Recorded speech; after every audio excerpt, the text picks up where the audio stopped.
and prevent the escalation of violence in Ukraine? In what way? Well, the first thing is to express enormous concern and the deepest sympathy and condolences to the families of people who are killed and injured. This level of repression, this level of violence is an escalation too far. It has got to stop.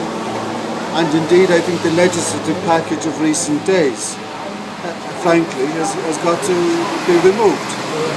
Security crackdown is not a solution as an alternative to necessary political dialogue.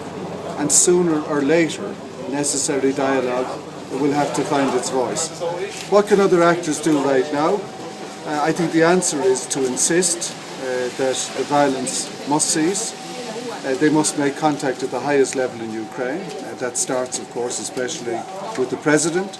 They must seek to get him to understand that the policies pursued in the past several days are bringing Ukraine to a critical pass, to a very unstable and unpredictable situation, and one that is in no one's interest, not the government's interest, not the opposition's interest, but most importantly, not in the interests of ordinary citizens and civil society in Ukraine. What is done so far, and what do you know is done this time to do that? Because there is a lot of, condemnation since the last months. So, and this is a critical time, and we'd like to understand what is... When you're asking me about concrete interventions, the truth is that it's very difficult for persons on the outside to directly influence a situation in the inside of any state if the key actors in that state are unwilling to engage with the outside world. There are various questions that have been discussed about sanctions and so on. And? Well, these are questions that the European institutions, I'm sure, will consider. All I want to say is that when you're asking about the critical hours ahead, whether there will be a sanctions policy in Washington or not, whether there will be a sanctions policy in Brussels or not, for the next 24, 48 hours is not something that actually influences the immediacy of what is happening now.